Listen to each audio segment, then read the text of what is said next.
Welcome back, everyone, to Culture by Design. My name's Junior. I'm here with Dr. Tim Clark for a single point lesson, the most valuable 10 minutes you'll spend in professional development all week. Tim, what's the lesson today? The lesson today is to become an agile, self-directed learner.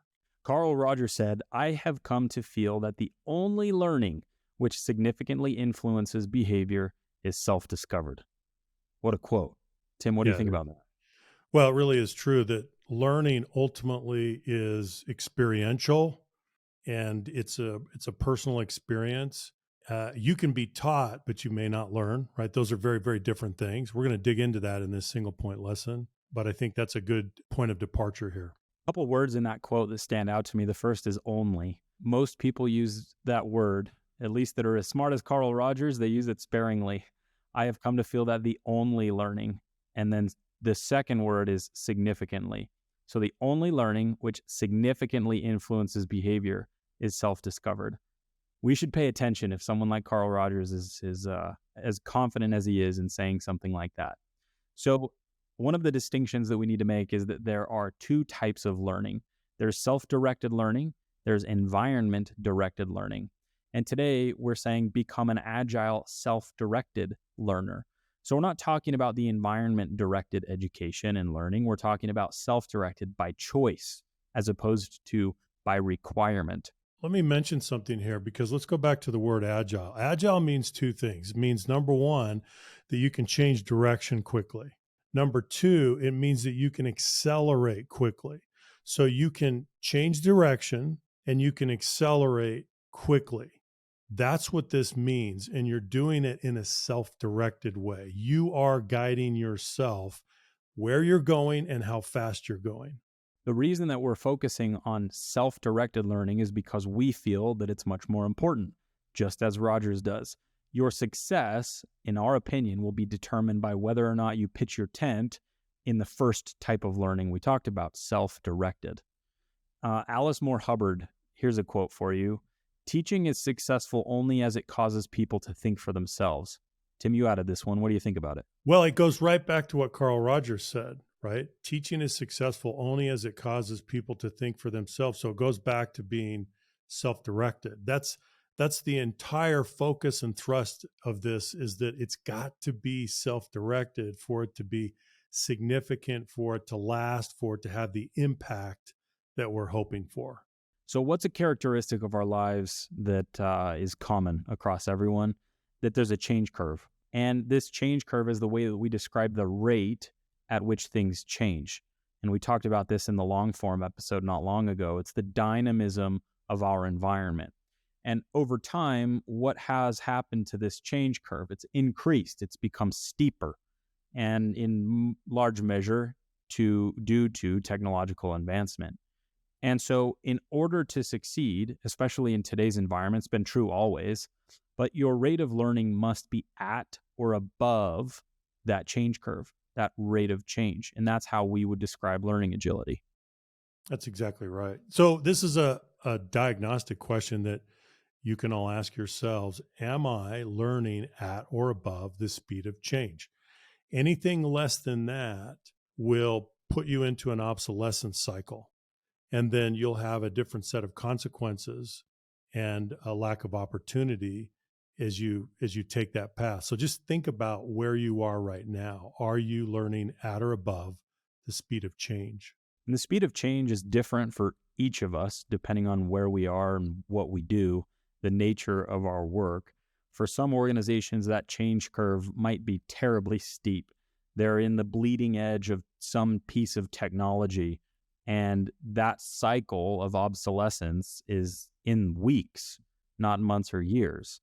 And so your ability to stay ahead of the curve is more difficult and more important. If you're in a relatively stable traditional industry, maybe that change curve is lower. And I think that that's where this can get especially scary, because let's say that you get massively disrupted inside one of those more stagnant industries. Have you been equipping yourself over time to react to that type of change that probably and maybe necessarily will come? Because the institution hasn't encouraged that, right? That environment-based learning hasn't been necessary. And so what have you been doing in the meantime? If that change curve for your industry is a 6 and you've been learning at a 3, you're going to be left behind. And if that's been happening for a decade, now it becomes really problematic. So it's incumbent upon each of us to keep up with whatever that change curve is, not just in our industry, but at the macro level. It's important to pay attention and see what technologies are coming down the pipe, which ones should we pay attention to, how should we continue to hone our skills, right?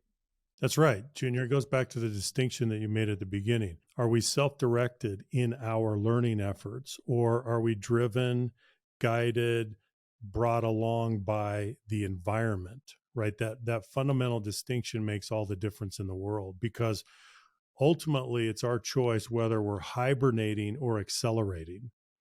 And if we're waiting for the environment, then often the environment is not going to do it for us. And so we're just hibernating if we're waiting for them instead of accelerating, which always is a function of agile self-directed learning.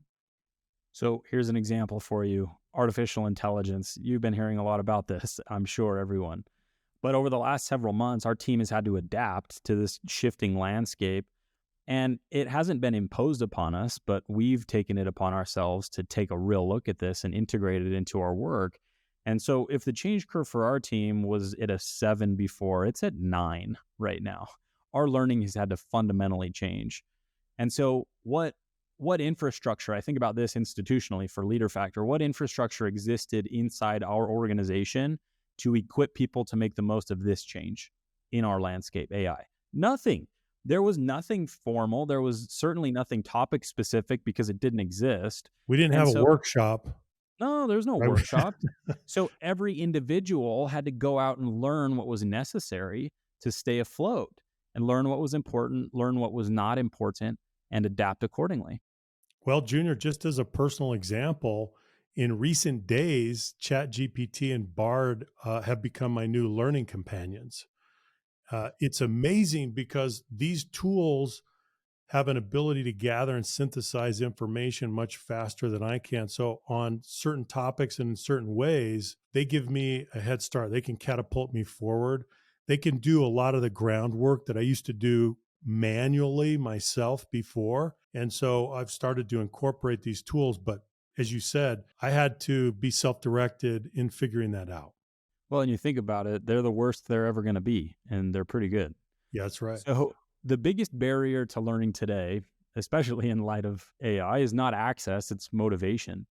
Many people stop learning when they get out of school. They don't have the outside requirements or the expectations, and so they stagnate. Tim, you had a professor that said something interesting to you, right? Yeah. At Oxford, he said the most important thing you can learn in school is how to learn when you get out of school. Now, that was a few years ago, and I probably didn't realize how prescient that statement was, but think about it today. The most important thing you can learn in school is how to learn when you get out of school. That has never been more true than it is today. It's true. So what was he talking about? He was talking about becoming an agile, self-directed learner. That's what matters the most. The great composer and conductor Leonard Bernstein said, "Though I can't prove it, deep in my heart, I know that every person is born with the love of learning. Without exception, every infant studies its toes and fingers, and a child's discovery of his or her voice must be one of the most extraordinary of life's moments." I love this quote, and somewhere along the way, this can get smothered, and the curiosity we all seem to be born with can get stifled, or we stifle it ourselves because it keeps getting punished. But that's a conversation for another day. So what is the solution? It's to make learning completely your responsibility and avoid learning welfare like the plague. So the call to action, here it is. Identify an area of your professional life that you feel would benefit from some deliberate, agile, self-directed learning, and then book a 20-minute slot on your calendar within the next 2 days to do some intentional learning. That's it. Thank you, everyone, for your time and attention during today's single point lesson. We hope that this was 10 minutes well spent. See you next time.